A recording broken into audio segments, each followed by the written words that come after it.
A paz do Senhor Jesus, meu irmão, seja bem-vindo à nossa Escola Bíblica Dominical Virtual, a maior escola de teologia do mundo.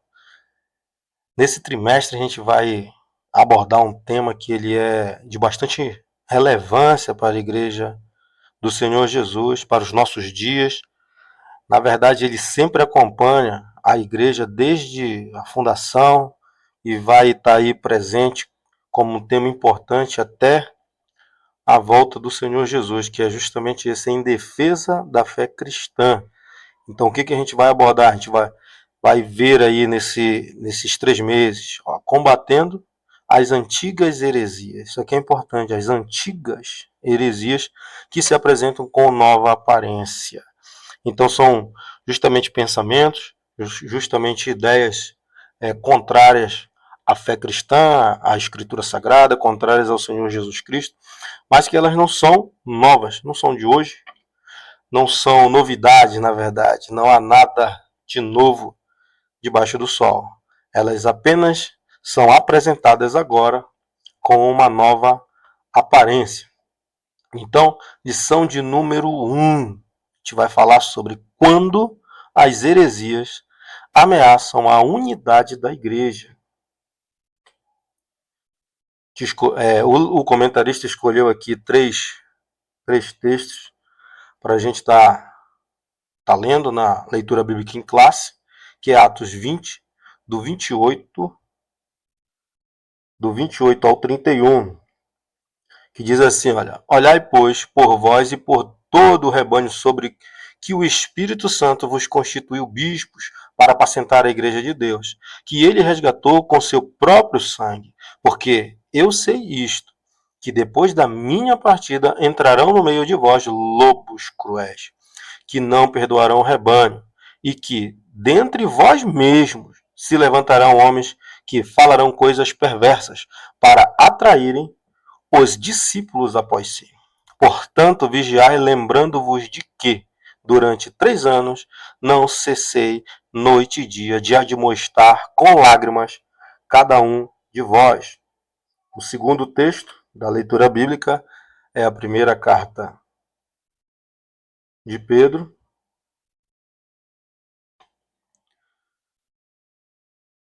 capítulo de número 3, do 15 ao 16. Na verdade, do 15 ao 26. 15 e 26 fala assim, antes santificai a Cristo como Senhor em vosso coração e estáis sempre preparado para responder com mansidão e temor a qualquer que vos pedir a razão da esperança que há em vós. E tendo uma boa consciência para que naquilo em que falam mal de vós, como de malfeitores, fiquem confundidos que blasfemam do vosso bom procedimento em Cristo. Terceira parte é a segunda de Pedro 2, do 1 ao 3. E também houve entre o povo falsos profetas, como entre vós haverá também falsos doutores, que introduzirão encobertamente heresias de perdição e negarão o Senhor, que os resgatou, trazendo sobre si mesmo repentina perdição. E muitos seguirão as suas dissoluções, pelos quais será blasfemado o caminho da verdade. E por avareza farão de vós negócio, com palavras fingidas, sobre as quais já de largo tempo não será tardia a sentença e a sua perdição não dormita. O texto áureo. Amados, procurando eu escrever-vos com toda diligência acerca da comum salvação, tive por necessidade escrever-vos e exortar-vos a batalhar pela fé, que uma vez foi dada a todos os santos. O texto áureo aqui, irmãos, ele já traz uma revelação, né? uma ideia bastante interessante sobre justamente esse tema que é apologética, né? Defesa da fé, que o escritor aqui, Judas, no versículo 3 da sua carta, quando ele está escrevendo, né, para a igreja, ele nos revela que ao iniciar ali a sua carta, ele tinha uma ideia, ele tinha um propósito, então, tinha uma intenção do coração dele, que era escrever acerca da comum salvação da igreja, para a igreja, na verdade, como salvação a todos, mas ele foi motivado, ele foi interrompido e não mais teve, não mais seguiu esse tema. Na verdade, ele diz que ele teve por necessidade. Então, o Espírito Santo ali o conduziu a exortar a igreja, ou seja, a alertar a igreja que deveríamos batalhar pela fé. E aí toda a carta agora toma uma direção diferente daquela intenção do coração de Judas e segue em uma carta extremamente apologética para que nós, a igreja de hoje, tivéssemos aí fundamentos para combater as heresias que não são novas, que no tempo de Judas já estavam introduzidas aí no seio da igreja. Então, a verdade prática, heresias são crenças e práticas contrárias ao pensamento bíblico que distorcem os pontos principais da doutrina bíblica. Aqui é bem claro aqui a direção, né, do que nós vamos falar sobre heresias, porque a heresia, eu não diria um pensamento apenas. Aqui o pensamento seria justamente a doutrina bíblica, a escritura sagrada, os ensinos de Cristo e todo o ensino bíblico. Então, tudo aquilo que contraria os ensinos de Cristo, ou contraria a escritura, e não são poucos, irmãos, isso é uma heresia. Tá certo? Então, agora nós vamos iniciar a lição aqui, vamos para a introdução. Então, vamos logo de cara ver aqui heresias, falar sobre heresias. Olha, heresias são crenças e práticas contrárias ao pensamento bíblico, pois elas distorcem os pontos principais da doutrina cristã, confrontam o cristianismo histórico e criam um problema para as igrejas e famílias. Como a gente já falou, as heresias elas não são novas, não são de hoje. Então, eles são pensamentos, são pessoas que se introduzem e começam a negar as verdades. Ou seja, eles pegam os fundamentos, né, os fundamentos que foram lançados pelos apóstolos, e esses fundamentos eles começam a tentar modificar. Então, a partir de uma verdade, na verdade, cria-se várias pequenas mentiras, várias meias-verdades, e aí começam a desvirtuar a Escritura Sagrada. E aí, com certeza, há um prejuízo muito grande para as famílias e para a igreja, as igrejas, as comunidades de fé, né? Todas essas comunidades que professam a fé cristã, que estão dedicadas ao Evangelho. E o prejuízo, irmãos, é extremamente grande no reino espiritual, porque muitas pessoas que ainda não têm o conhecimento maduro, né? Ainda não têm uma vida madura, acabam se deixando levar por essas mentiras, essas heresias. Então, as heresias da atualidade são as mesmas da antiguidade. Isso aqui é bastante interessante. Se você pegar aqui o que está sendo ensinado hoje como heresia, com uma nova roupagem, ela é bem antiga, vem lá da Idade Medieval, vem da Grécia, vem de Roma, né, da própria Babilônia. Só se apresenta algo novo. Mas lembrando que ela foi rejeitada pelos apóstolos e pelos primeiros cristãos. E aqui, como a gente já falou, nada há novo debaixo do sol.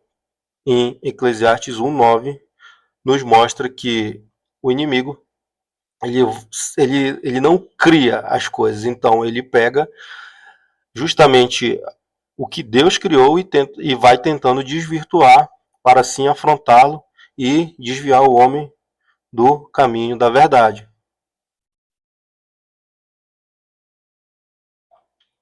Então, olha, o presente trimestre tem por objetivo mostrar o referencial doutrinário da fé cristã, levando, claro, nós, os alunos da IBD, a reconhecer de longe as heresias.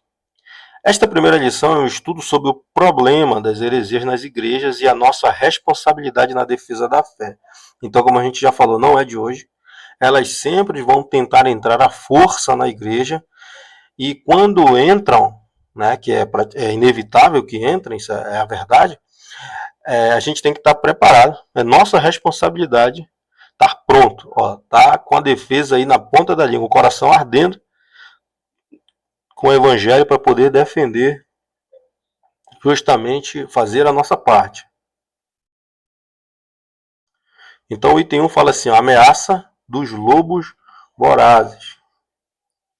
Já estudaremos aqui, olha, os cuidados pastorais. Atos 10, 28.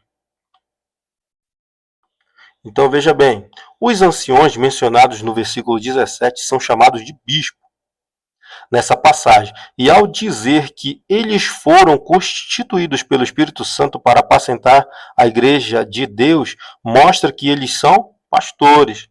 Então o apóstolo Paulo ele se refere aos bispos de Éfeso, né, os anciões, os sábios, os homens de Deus que estavam ali naquela localidade, naquela igreja, que eles foram constituídos nada mais nada menos pelo Espírito Santo. Para o quê? Para apacentar a igreja, para guiar ali o rebanho de Deus. Então era responsabilidade deles, daqueles homens, justamente apacentar esse rebanho, guiar a igreja pelo caminho correto. E a função primordial do pastor é alimentar, guiar e proteger o rebanho. O Novo Testamento emprega essa metáfora ao tratar o relacionamento entre pastor e rebanho na igreja de hoje. Então essa figura entre o pastor e as suas ovelhas, ela é bastante usada. Jesus usou diversas vezes, os apóstolos usaram, que é justamente fica muito claro para a gente entender a função dos bispos, a função do pastor, a função ali de quem, por autoridade do Espírito Santo, é colocado para liderar a igreja. Então não vem dele, e sim do Espírito Santo. E esses homens têm que ter cuidado e justamente estarem prontos para alimentar, guiar e proteger o rebanho do Senhor. Então, olha, a exortação apostólica aos líderes da igreja visa proteger os irmãos e as irmãs das heresias e guiar todos à verdade do evangelho. Esse cuidado aparece nos ensinos de Jesus. Então, Jesus, o apóstolo Paulo, lógico aqui, ele está dando aquela chacoalhada, ele mostrando aí, vocês não têm que ficar parados, vocês não podem ficar parados de maneira alguma. Quando o líder ele se omite, com certeza ali o rebanho ele vai ter um prejuízo, vai sofrer danos no reino espiritual, né? Então ovelhas serão saqueadas, serão arrebatadas e lançadas aí no domínio do mal. Então, depois da minha partida, olha só o sentimento de Paulo com aquela igreja.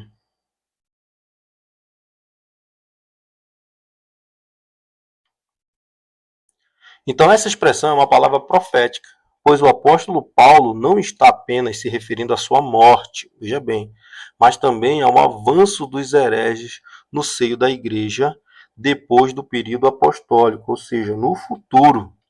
Então Paulo aqui, ele revela que ele, obviamente, né, ele iria partir, tanto como sair da cidade, quanto a ir para a glória, e que o avanço ali desses hereges ia ser constante, não ia parar. Então Paulo usa uma linguagem metafórica para identificar os falsos doutrinadores, lembra que falsos doutrinadores, como lobo cruéis ou lobo vorazes. Então Paulo ele claramente ele diz que essas doutrinas elas vão destruir o rebanho, destruir ali a construção. Se não tiver um pronto combate para poder ali eliminar esses pensamentos, com certeza o estrago vai ser grande. Então, o apóstolo Pedro também, olha, depois de ensinar que o Espírito Santo inspirou os profetas do Antigo Testamento, mostrou que a presença do verdadeiro ensino nem sempre é suficiente para impedir a manifestação dos falsos, desses falsos pastores, desses lobos vorazes. Aqui é importante, irmão. Não é porque a gente ali está ensinando, você está ensinando a verdade, está lendo a Bíblia de maneira correta, que isso vai impedir que falsos doutrinadores apareçam no meio da igreja. Pelo contrário, Pedro aqui ele entende que mesmo tendo um ensino fundamentado na palavra de Jesus, esses falsos pastores, eles ainda assim, eles irão aparecer. Então, olha só, tanto que ao falar a respeito dos profetas legítimos dentre os hebreus, ressaltou que também havia entre o povo falsos profetas. E como haveriam de surgir com o tempo no meio da igreja falsos mestres. Na verdade, eles já estavam presentes no período apostólico. Então veja bem, aqui a gente vê que Israel passou por um período que ele enfrentou falsos profetas. Né? Não é difícil a gente, estudando, a gente vai encontrar aí vários homens que se levantaram com profecias mentirosas e são ali facilmente por nós identificados como falsos profetas. E assim como Israel passou por enfrentando os falsos profetas, a igreja enfrenta hoje falsos pastores, falsos mestres, que na verdade eles sempre estão presentes e estavam presentes também no período apostólico. Então, a origem dos falsos mestres, de onde vêm esses falsos mestres? Então, olha, 2 pontos surpreendentes nessa parte do discurso nos chamam a atenção. Primeiro ponto, né, os lobos vorazes surgem nada mais nada menos, olha, de dentro da própria igreja. Como Paulo diz, olha, dentre vós surgirão esse grupo aí de falsos pastores. Dentre vós. E o segundo ponto é, se levantarão homens que falarão coisas perversas para atraírem discípulos após si. Então sempre se levantarão homens, né, com a intenção de ganhar seguidores, apacentar por conta de si mesmo, né, para si mesmo, e perverter o caminho, e se aproveitar, são os aproveitadores da fé. Veja que a gente está vendo aqui um ensinamento de 2000 anos atrás, mas que se enquadra bastante aqui em nossa atualidade. Então sempre vão aparecer aí falsos pastores que surgirão do meio de vós, são aquelas pessoas ali que aprendem um pouco da palavra, percebem ali que podem tirar proveito dela, e aí começam a fazer negócio na igreja. Começam a vender a fé e desvirtuar. E aí se levantam homens que falarão as coisas perversas. E fatalmente começam a atrair muitos discípulos para si. Então, olha só, os discípulos deles ainda estão por aí. Entre eles estão os que se posicionam acima das escrituras. Irmãos, isso parece um absurdo. Quem é que pode se posicionar acima das escrituras? Assim, por o nosso entendimento, ninguém. Mas só que não é difícil você pegar aí alguns líderes de religiões, até religiões que são bastante estruturadas, que já tem muito tempo, dizendo que a autoridade deles, como homens, está acima da escritura. Tá? Não é difícil. Tem muitos aí, que não vale a pena você ficar buscando, mas só para a gente ter uma noção, existem homens hoje, em pleno 2025, falando justamente isso, que tem autoridade maior do que a própria escritura. Tá? Então, os quais, sem o menor pudor espiritual, ou seja, é um cinismo espiritual aí muito grande, usam redes sociais para corrigir a Bíblia e discordar abertamente dos profetas e dos apóstolos bíblicos. Tá? E eu digo assim, não só corrigir, mas dizer que eles têm a autoridade, só eles têm autoridade para ensinar a Bíblia, e que a autoridade deles é maior do que a Bíblia, porque eles assim se dizem maiores do que o texto. Então, tais pessoas consideram seus discursos modernos e a mensagem da Bíblia desatualizada. Isso aqui é uma mentira. A Bíblia não está desatualizada. Na verdade, a Bíblia nem é atual e nem desatualizada. A Bíblia é eterna. Então, a Bíblia é ontem, hoje e eternamente, tá? Então, em razão disso, oferece um novo evangelho. Em face disso, vemos a importância de estudar o campo da teologia denominado apologética para orientar os crentes dos nossos dias. Então tá, a gente falou aqui sobre apologética, né? E no segundo bloco aqui a gente vai estudar o que é apologética. O que é importante a gente saber para poder usar essa ferramenta. Então, a definição de apologética. A apologética cristã nada mais é do que a defesa lógica racional da fé cristã e de suas práticas doutrinárias. Então veja bem, olha, o termo vem do substantivo grego apologia, que literalmente significa defesa ou resposta, tá? Então o termo grego traduzido por responder em preparados para responder com mansidão também, em 1 de Pedro 3,15, é apologia. Numa tradução literal, é sempre preparados para a defesa, ou para uma defesa.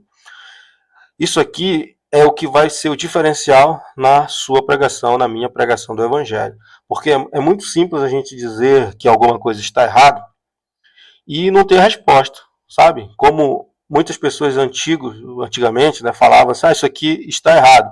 Aí você, às vezes, questionava por que está errado. Porque é errado. Mas isso não se enquadra com nós, com a gente, com você, com a igreja do Senhor Jesus, porque tem que ter resposta.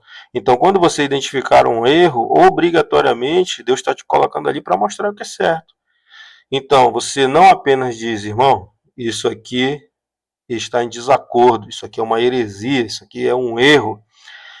E você vai lá e mostra por que é um erro e por que está em desacordo com a palavra de Deus e qual é o correto. Isso faz a diferença. Então, olha, a apologética mostra que o cristianismo é racional. Então é justamente isso, a gente não vem ali de maneira irracional, de uma forma sem explicação, dizer que está errado ou está certo, faz assim ou faz desse jeito. Não, o cristianismo ele é racional. Os dados da revelação podem ser explicados de maneira metódica e sistemática, portanto aceitável. Então não adianta, como eu falei, não adianta a gente chegar aqui e dizer que está errado e não mostrar por quê. Então Jesus disse que devemos amar a Deus de todos os nossos corações e de todo o nosso entendimento. Então, primeiro ponto, se não amar a Deus, não vai surtir o efeito desejado. Se o homem não ama a Deus, se ele se perverteu, se ele já rejeitou o Espírito Santo na vida dele, então, obviamente, que o Evangelho não o irá alcançar, porque ele decidiu isso, tá bom? Isso é importante. Então, olha, isso ensina que devemos amar a Deus por completo, com o corpo, as emoções e o intelecto. Então, não adianta você dizer que ama a Deus, mas não ama os seus ensinamentos. Dizer que ama a Deus e não segue seus ensinamentos. Dizer que ama a Deus, mas vive fazendo a sua própria vontade, e não a vontade dele para conosco. Então, a que defesa Pedro se refere? Precisa defender, mas defender de quê? Né? Há quem argumente que essa defesa seja uma resposta a uma acusação, visto que essa mesma palavra apologia aparece nesse sentido no Novo Testamento, como defesa de uma acusação, tanto formal quanto informal. Isso aqui fica bastante claro aqui, bastante importante para a gente, porque Pedro diz que a gente tem que se defender. Então, quando a palavra de Deus é atacada, cabe a nós, a igreja do Senhor, defender, tá? Não que Cristo precise de defesa, não é isso. Porque nós somos os ministros da palavra de Deus, nós hoje somos os pregadores da palavra de Deus, então cabe a nós pregar a palavra da verdade. Então, se você tem compromisso com a palavra da verdade, com certeza você não vai deixar não vai deixar as pessoas falarem de maneira errada, pregando heresia, sem corrigi-las. É claro que o que eu estou falando aqui, o que a lição propõe é que a gente tem que estar pronto para defender. Então tem momentos certos para a gente defender e tem com quem defender também. Então, no versículo 16 fala do bom testemunho cristão que serve para provar a inconsistência das acusações contra os crentes. Isso aqui é interessante, irmãos, porque olha só, eles vão nos acusar sem razão, vão nos acusar de crime que não cometemos, vão nos acusar de coisas que nós não fazemos. Então, o crente, ele sempre é acusado, mas acusado com inconsistência. Assim como Jesus foi acusado com inconsistência, Estevão e os discípulos, os apóstolos foram acusados com inconsistência. A igreja, quando ela está o crente, quando ele está na direção correta, ele é acusado de forma inconsistente também. Mas a nossa vida, o nosso testemunho serve para provar que essas acusações elas não fazem sentido. Então, mas não parece ser o caso, porque a defesa, a resposta ou explicação nessa passagem é sobre a razão da fé dos cristãos. Isso diz respeito à doutrina. Então, toda vez que a doutrina é cristã, a Bíblia Sagrada, a Escritura, veja bem, não confunda costume, um costume que um determinado grupo tem, com doutrina, irmão, tá? Isso também é uma heresia. Eu falar que tem que fazer assim, senão não vai ser salvo. E se não está escrito na Bíblia, se não é doutrina, se não é evangelho, é uma heresia. Então não se assuste.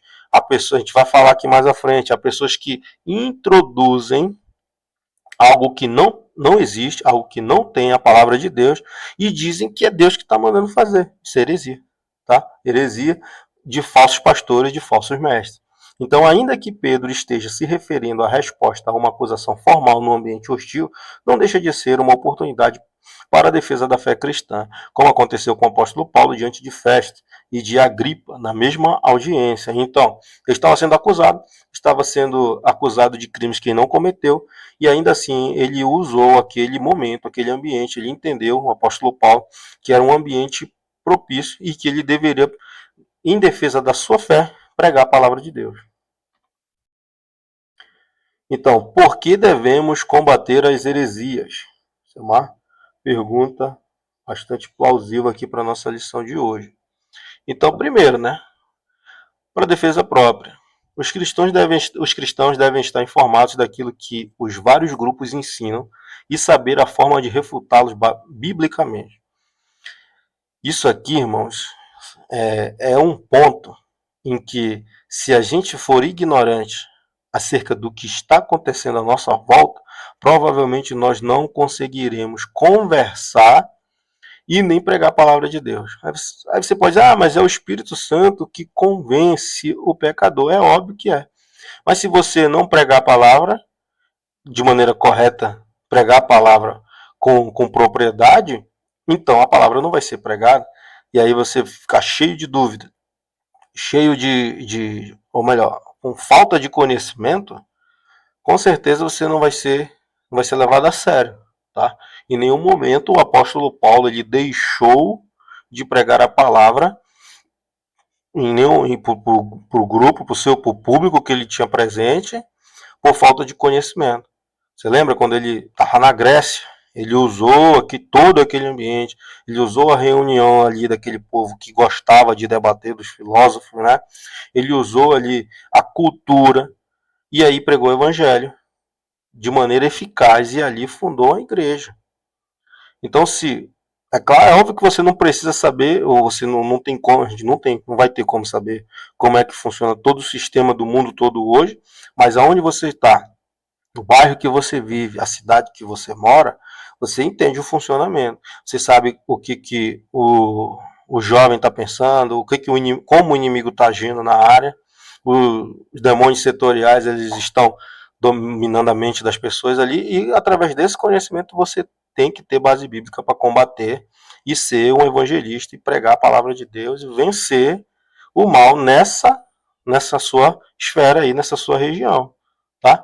Então, não ignore os acontecimentos à sua volta. Pelo contrário, esteja pronto, conhecendo e refutando. E o segundo ponto aqui, o ponto B, é para ajudar os outros na compreensão da própria fé, principalmente os que rejeitam os pontos fundamentais da fé cristã e muitas vezes de forma inconsciente, pois sabemos que existem muitas pessoas sinceras, as quais buscam servir a Deus e precisam conhecer a sua palavra. Isso aqui é um outro ponto de extrema relevância. Então, eu conheço, Deus me deu sabedoria, você tem sabedoria, justamente para que as outras pessoas sejam levadas à compreensão da própria fé. As pessoas, o homem, quando ele está iniciando sua caminhada cristã, independente de onde ele esteja, o conhecimento dele ainda vai ser raso. Tá? Eu costumo dizer que nenhum homem, nenhuma pessoa vai para uma igreja em busca de outra coisa que não seja Cristo, não seja uma resposta, um consolo ali para sua vida, para sua alma. Ele pode até ir motivado ali por princípios distorcidos que ele acha que é direito, que é certo. O homem não vai para a igreja procurando o seu próprio mal, procurando o mal de alguém. Então, mas aí quando ele chega em um determinado lugar que tem uma placa dizendo igreja, ele está esperando uma resposta de Deus para a vida dele. Mas aí nesse lugar é uma seita e se prega-se heresia, aí não partiu dele, é do grupo, né? Então cabe a nós estar pronto para saber diferenciar essas pessoas sinceras que buscam servir a Deus de maneira sincera, mas que foram para o lugar errado e estão aprendendo de maneira errada, mas passando por uma lavagem cerebral de maneira errada, porque o texto é claro, a Bíblia está clara, e a pessoa está lendo e jogando, interpretando ou querendo fazer de outra maneira. Mas nós, como servos fiéis da palavra de Deus, estamos sendo colocados aqui nessa terra justamente para mostrar a palavra da verdade em verdade. Então, olha aí. Então, esses debates sobre as crenças devem ocorrer de maneira respeitosa, com argumentos e fundamentação bíblica. Como eu já falei, é óbvio que as pessoas vão em busca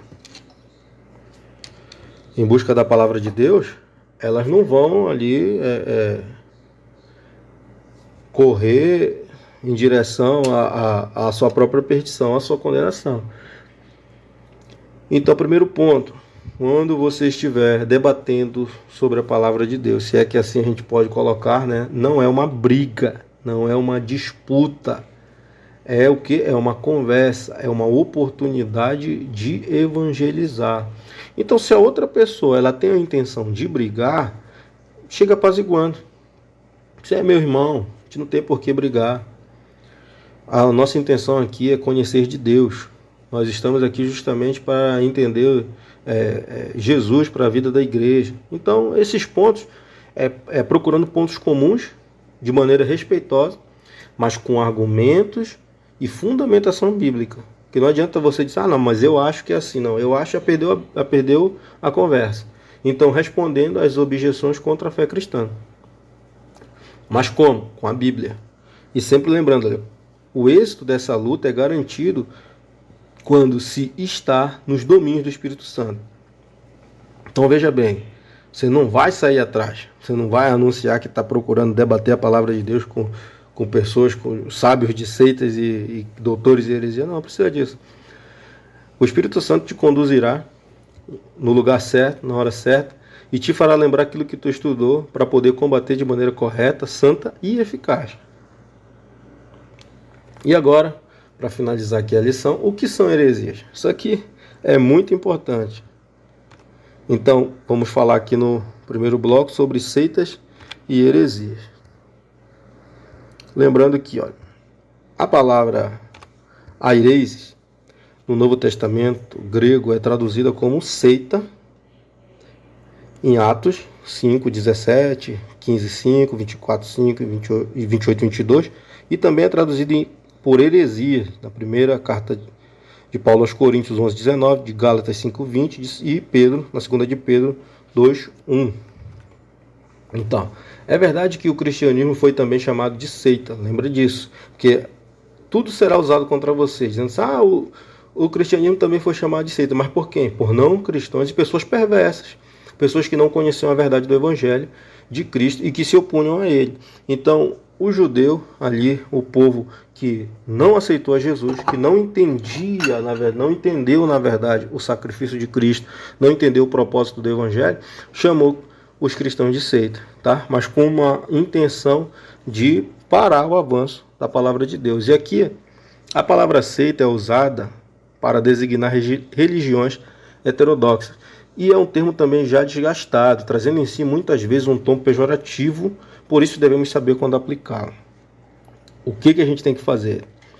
Então você está conversando com uma pessoa, a gente não falou que tem pessoas de bom coração, pessoas com intenção de buscar a Deus, de conhecer a Cristo, de se lançar verdadeiramente como servos fiéis ao Senhor Jesus, mas aí elas acabam sendo conduzidas por caminhos errados.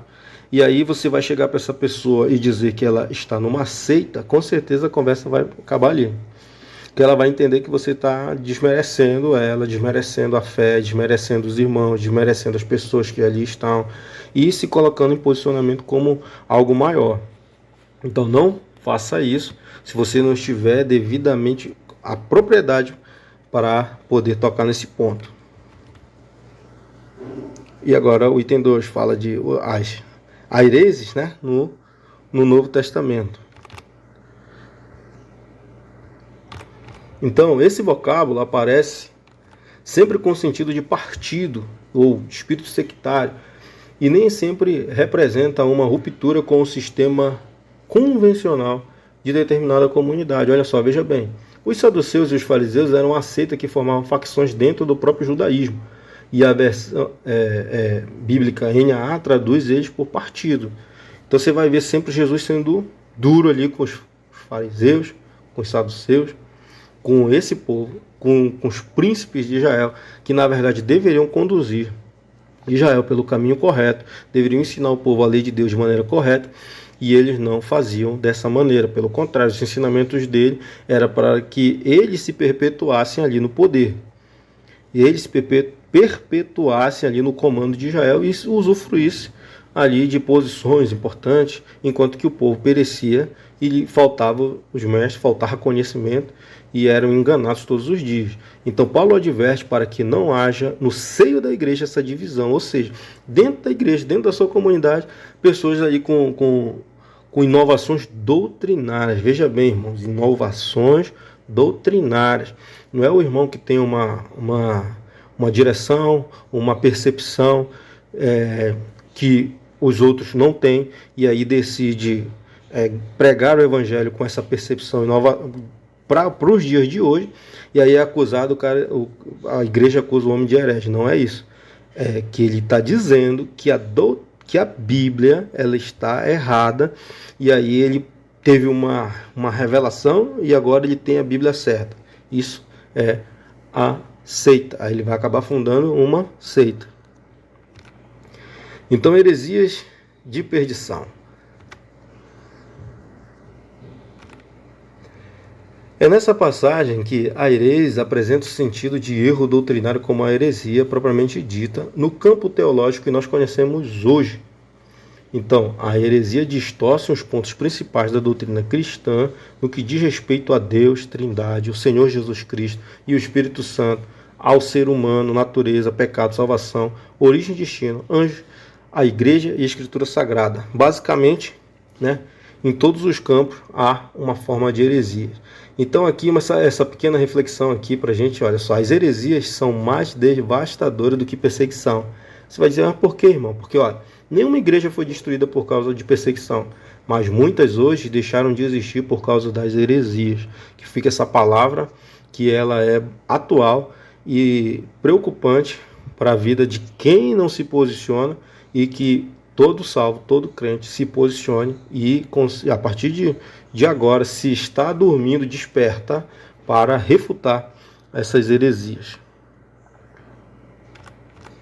Então olha aí, o mais grave erro é quando diz respeito à divindade e interfere na salvação, pois não existe salvação sem Jesus, tá? Aqui o comentarista classificou, né, como o maior erro, mas a gente tem que entender que todo erro é um erro gravíssimo. Mas quando toca a respeito da divindade de Jesus e interfere na salvação, aí é uma heresia que já leva o homem à morte, à condenação. Uma heresia totalmente, uma heresia de perdição. Porque existe salvação sem Jesus Cristo? Com certeza, obviamente, não existe. Não existe salvação sem o sacrifício de Cristo, tá? Nós vivemos no tempo justamente que o Senhor separou para a igreja. Então, a única porta de entrada na igreja é Jesus.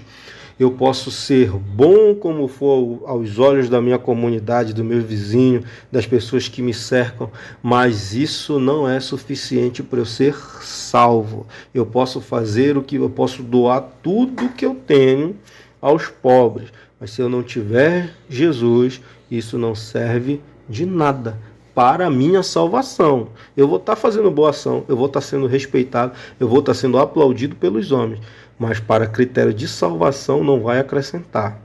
Então, eu não faço as obras para ser salvo. Então, eu sou salvo e por isso as minhas obras são boas, tá? Independente do que eu seja separado para fazer, com certeza serão boas obras, porque somos salvos, fomos comprados pelo sacrifício de Cristo e aí sim produzimos bons frutos e não o contrário. Então, para concluir a lição, os apóstolos responderam aos opositores da fé cristã e lançaram a base da nossa teologia. Todos os escritos do Novo Testamento mostram essa luta acirrada contra as falsas doutrinas. E, pois, tarefa da igreja atual batalhar pela fé que uma vez foi dada aos santos, assim como nós lemos lá no começo. Então, finalizamos com a seguinte pergunta para reflexão. Estamos fazendo pela verdade o que esses agentes da heresia fazem pela mentira? Então, um certo homem falou assim: o que me preocupa não é o grito das pessoas maus, e sim o silêncio dos bons. Então isso aqui é bastante importante, essa reflexão ela vai para todos nós, porque se nós nos calarmos, esses homens que pregam mentiras, eles não se calam. O reino das trevas não para, dorme, não descansa e está sempre atuante. Então qual é o nosso posicionamento? O que nós estamos fazendo para refutar essas heresias, tá certo? Então, se você chegou até aqui, eu te agradeço por estar conosco. Pode enviar sua pergunta, enviar seu complemento da lição, pontos a serem abordados, sugestões. E se você puder, compartilhe esse vídeo, dá o seu like, segue o nosso canal. E aí, nas próximas semanas, nós vamos estar falando aí dos próximos temas. Então, até a próxima aula. Fiquem na paz de Cristo, a paz que excede todo o entendimento.